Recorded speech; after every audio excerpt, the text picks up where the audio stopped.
Greetings, friends! Welcome to this edition of Tales from the Tabletop, the video series where I scour the internet, my own personal experiences, to bring you anecdotes of adventure.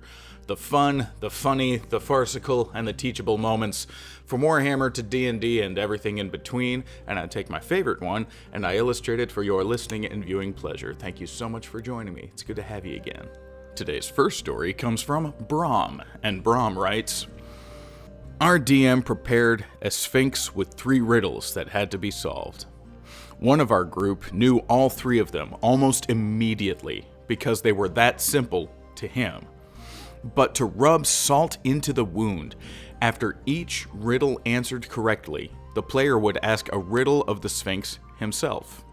Riddles that he clearly made up on the spot, but which the DM could not figure out.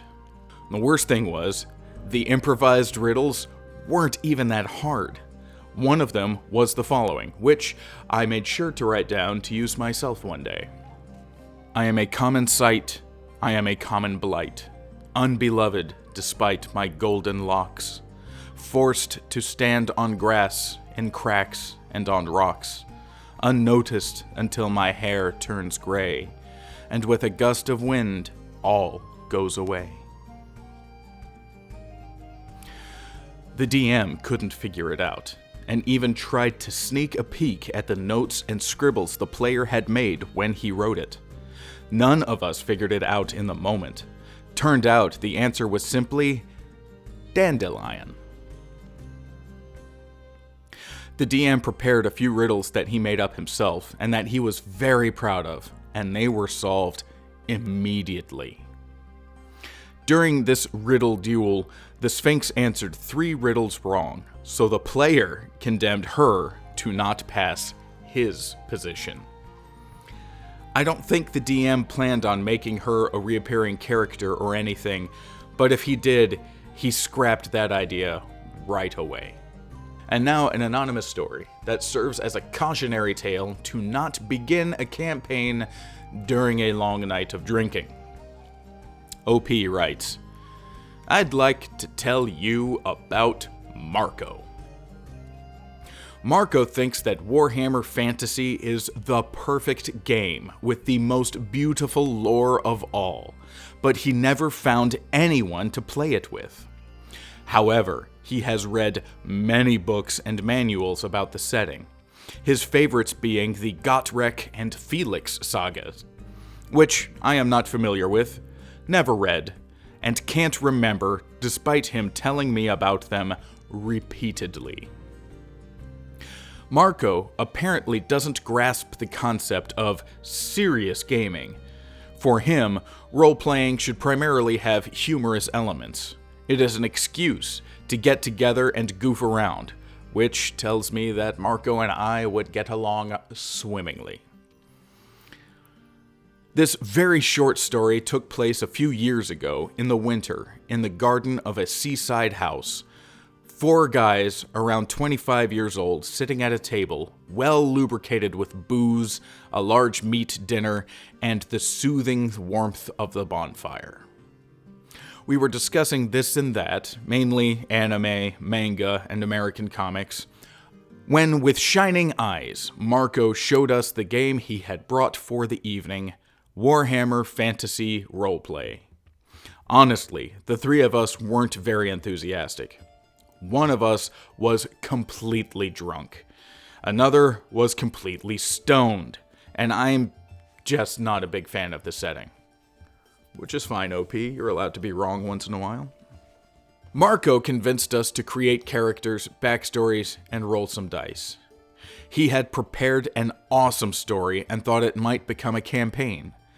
I don't remember what character I created, because of what happened as soon as we were ready to play. In the dim light, illuminated by the bonfire and the neighbors' lamps, Marco sat at the head of the table and declared with a serious tone, "It was the night of Grimsnatch. No, wait. It was the night of Gamesnath. Wait, no. Griminast? Grimanch? Geminacht? We all burst into laughter as he kept trying to repeat that word, a word which I had never heard before. He tried for a full 3 minutes until one of my two companions literally fell out of his chair laughing.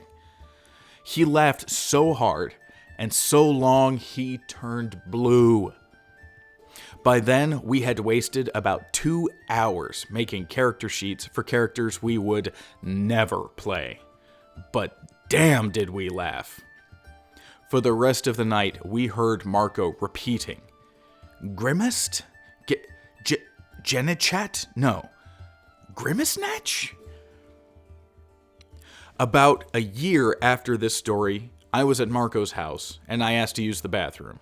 I found what looked like a fantasy book on his washing machine, one of the Gotrek and Felix books. I opened it to a random page and read, it was the night of Geheimnisnacht Eve. Geheimnisnacht. Damn. This next one is about a favorite character moment in a campaign, and OP writes, my favorite so far was an ASMR monk who had a rust bag of tricks. During a sneaking mission, the invisibility spell she was under failed before she was off of the heavily guarded grounds of a manor that she had infiltrated. She hurriedly produced a small fuzzball that would turn into a random animal when thrown. She threw it to act as a distraction, a last-ditch effort to evade the guards.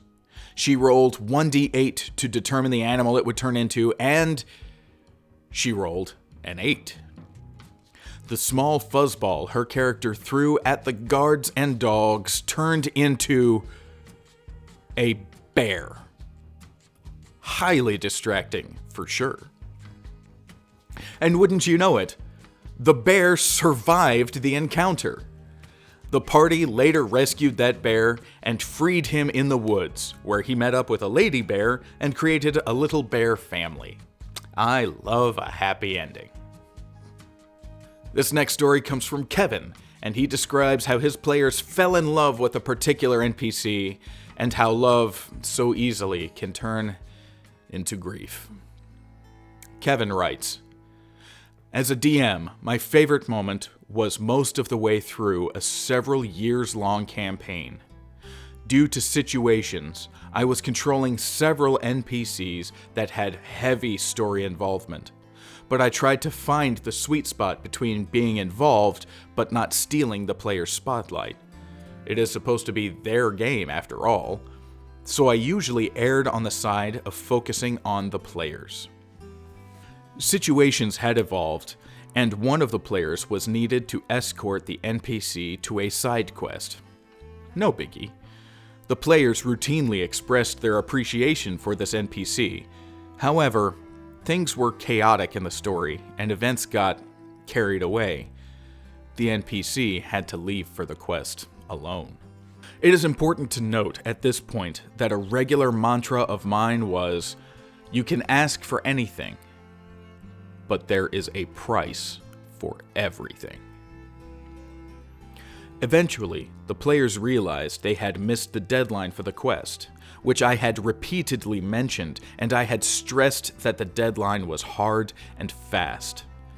The players had listed this as an extremely important quest, but then got distracted, the way players so often do. The NPC had not gotten distracted. The players discovered that the NPC was missing. They mounted a search, and then they found him. Or at least, they found his unresurrectable body. I waited, as a brief pause turned into a prolonged silence. Everyone just kept looking at each other, and then the floor. After 10 minutes, they quietly began gathering their stuff to leave. They told me they needed a week off. That week turned into a month. They ended up holding a funeral for the character. To this day, they still share stories about the NPC, this fictional character we made together, as if they were at a wake. This is the moment you know you're telling a really good story. It is true. It is true that when you can make your fiction break somebody's heart, you have made a compelling story. But do not think that breaking hearts is the name of the game. Do not fool yourself into believing that breaking hearts is the measure by which you must stack up your skills as a storyteller. And if anybody at Pixar is listening, yeah, I'm talking to you. This next story is also from Kevin, and it is a war game story.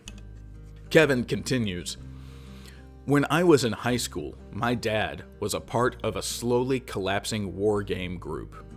Home computers were still new and could only be helpful with really large battles when tracking casualties. My dad and I had become an incredible team. I could snipe with Napoleonic cannons, while he almost always missed. His cavalry were nearly unstoppable, while mine died even when outnumbering the enemy 20-1. We're coming off the glow of having won a historically accurate recreation of the Battle of Waterloo. We played as Napoleon.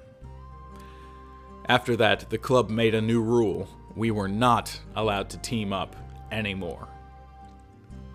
Sometime later, we were told that the club had a new scenario for us and was lifting the restriction that we could not be on the same team. We showed up ready to win. What we saw was amazing, truly amazing.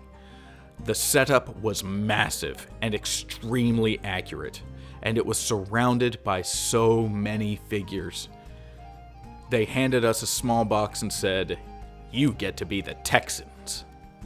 I turned to my dad and said, 'Welcome to the Alamo! We have fun and games!' in my best Axl Rose voice. It took hours, so I shan't bore you with the details, but simply say, we won. Just as outnumbered, outgunned, and hopeless as the historical Texans were, we won.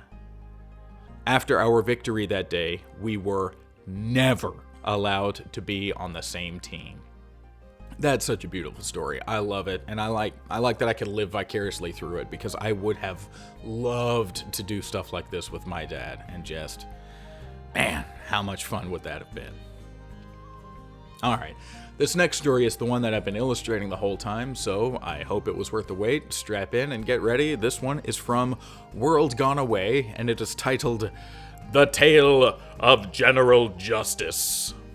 This story is about the time I intentionally created an obnoxious character in an attempt to get out of playing a game with a group, and it backfired so spectacularly that everybody in the group insisted that we keep going.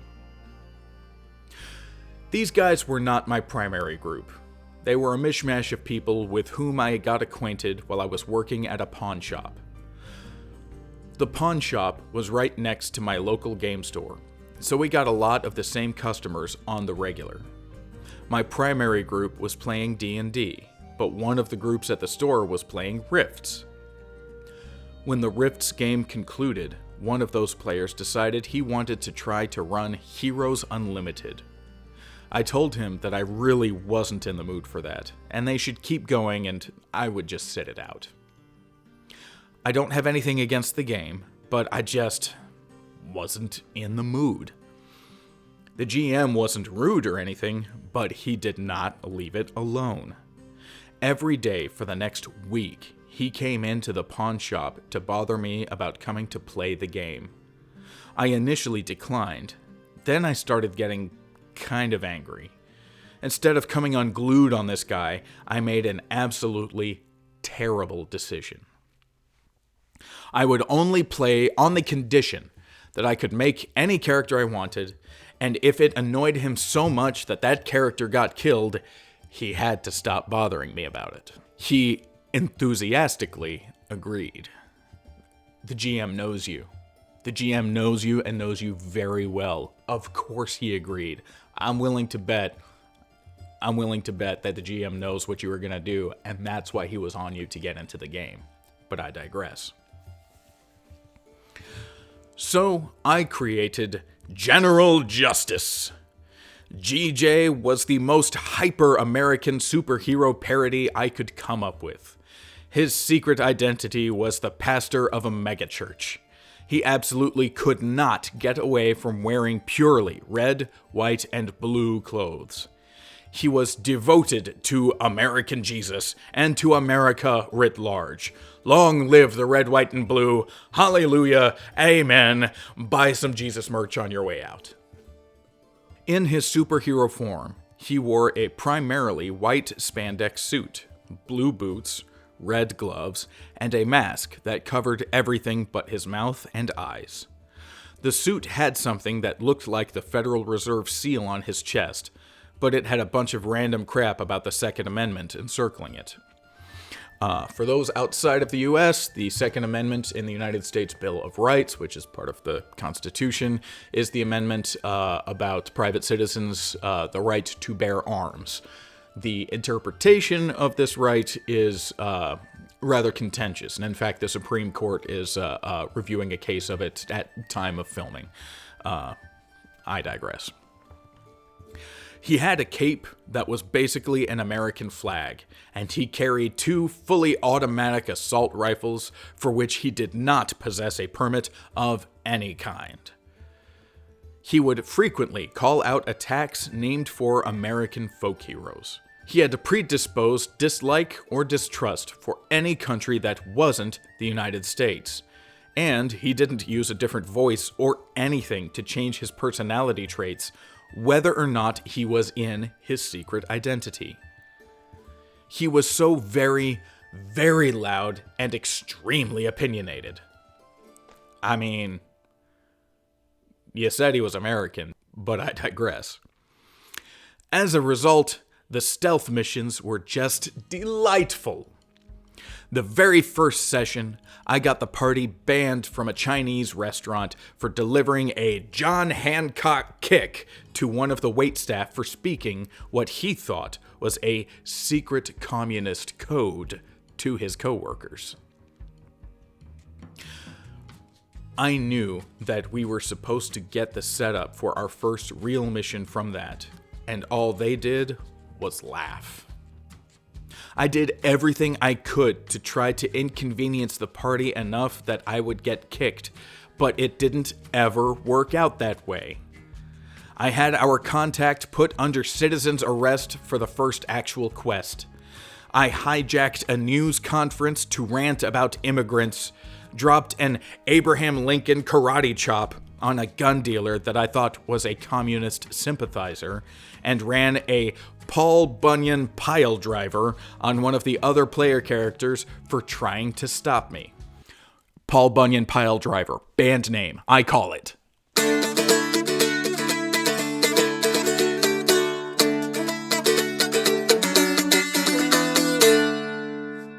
That last event stalled the game for about 20 minutes because neither the players nor the GM could stop laughing. Even the player whose character I pile drived. Pile drived? Pile drove? However, when we got to the point where the villains were starting to appear and get difficult, I started having fun with the character. Apparently, there was a consortium of villains in the city that, in the original plot, had a grudge against the mayor, but, through my antics, the GM changed the plot to be that the consortium only had a grudge against General Justice. The final battle took place in an abandoned factory/construction site that the GM described as being, and I quote, like every 80s action movie climax ever, and we were fighting an equal number of supervillains. It took my character 2 turns to punch the big bad because apparently it takes 2 turns to say, "Oh, say, can you see by the dawn's early light?" Punch! I cheered on another player using radioactive superpowers by telling him to fight like Davy Crockett at the Alamo. The player in question tried to remind me that Davy Crockett died at the Alamo, and I replied, "Yes, but he kicked some ass!" Unfortunately. And I'm not sure if it's that the GM liked my character or the dice liked my character, but it turned out that I was the only one to survive the final battle. My character gave a grave eulogy over the end of the battle site, and that's about when the game fizzled out. Almost 25 sessions later. Every single time I bump into those guys, they very enthusiastically tried to tell me that I should bring back General Justice for one more game. But I'm just not interested. He was really only a one-off character, and I was trying to use him to get myself out from that group. I became that guy because the GM wouldn't take no for an answer, and it just made the game more entertaining for everybody else. I still like those guys, but I really don't want to play Heroes Unlimited again. I didn't even want to play the first time. But it did turn out to be fun. My friend, your antics are why they wanted you in the game. It is clear. They were like, yes, please make a disruptive character because you know how that's done. And man, if anybody out there can, please do. Go back, get you one of those Essentials books, or find it somewhere on Comixology perhaps, and read any of the Spider-Man comics from back when John Romita was drawing Spider-Man, or anything that Jack Kirby drew himself. Go back and read those comics. They are perfect. They are rife with room for parody and ridiculousness and fun. Just so much ridiculous, over-the-top fun. That's why they exist. That is why Jack Kirby, God rest him, is the king of comics. Undisputed. And, if you read his biography, turns out he is also a great American hero. And for those of you not in the know, Jack Kirby is the man, along with Joe Simon, who made Captain America. That's one of his first superhero creations. And he made it during a time that was very controversial. It's pre-World War II, or before America enters the war, and Hitler is actually kind of a popular figure in America, and a blonde-haired, blue-eyed Superman named Captain America is punching Hitler out on the cover. At the time, it took guts, and Jack Kirby, great American hero, he had guts. I also love this story because, as far as superheroes goes, the great American superhero is the ultimate trope. That's Superman, truth, justice, and the American way. The American way is, of course, added during the 50s, during the Red Scare. You've got Captain America, who's my top 3 all-time favorite superheroes. You have the Super Patriot from the early Image comics. That's like, what if a Captain America wasn't like a super serum? What if it was like a RoboCop kind of thing? The art was really good. If you can go back and read the early Super Patriot comics, they're a lot of fun. The most fun for me are the Super American parodies, like this guy. Think Major Glory from Dexter's Lab and Powerpuff Girls, or an internet favorite from when I was in college, Captain Capitalism. Like, speaking for myself, a little bit of personal backstory. I'm a patriotic guy. Like, obviously, I'm an American. I'm, woo, yay, Team USA all the way. But I also know that we got problems, and we have a sense of humor about our own problems. So characters like General Justice here just have me tickled pink. It's just so much fun. For the cape, I channeled my inner Todd McFarlane. So if you go back and look at how Todd McFarlane handled capes, this is my own smoother line version of that, and I had a lot of fun with it. If you're gonna draw a comical character, why stop? Why not make a comically huge cape that's, 3 times the length of the actual character, something like that? As an experiment, speaking of like Powerpuff Girls and Dexter's Lab, those are 2 of my all-time favorite cartoons, and I will go back and watch Powerpuff Girls. I'll watch with my kids, sometimes I'll watch alone, and I pay attention because the older I get and the more I pay attention to the artwork from the original run of the Powerpuff Girls, the more it comes off as just genius, just this beautiful cartoon modern sensibilities to make this cartoon so much fun and so amazing. So I tried to channel some of that into the background of our General Justice illustration here and make a Powerpuff Girls adjacent skyline in the back. And I did it freehand with a brush pen to keep the squiggly lines. I'm trying to learn how to make something look loose but not sloppy, similar to so much of what the cartoon modern style was. And I'm real happy with the experiment, but I don't know how successful I was. So let your eyes be the judge. Let me know in the comments if you've got suggestions on whether you like it, you don't like it, ways to improve. I'm all ears. I would love to hear from you. If you would like the original art from today's episode, you can find it on my store at coffeeandhate.biz. Click store at the top. And in the meantime, thank you so much for watching. Thank you for listening. May your dice roll high and never be cursed.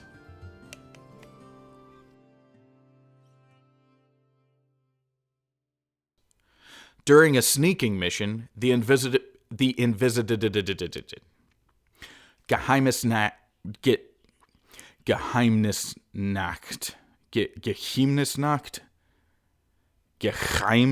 do I put phlegm in there? How much phlegm is in German, you think?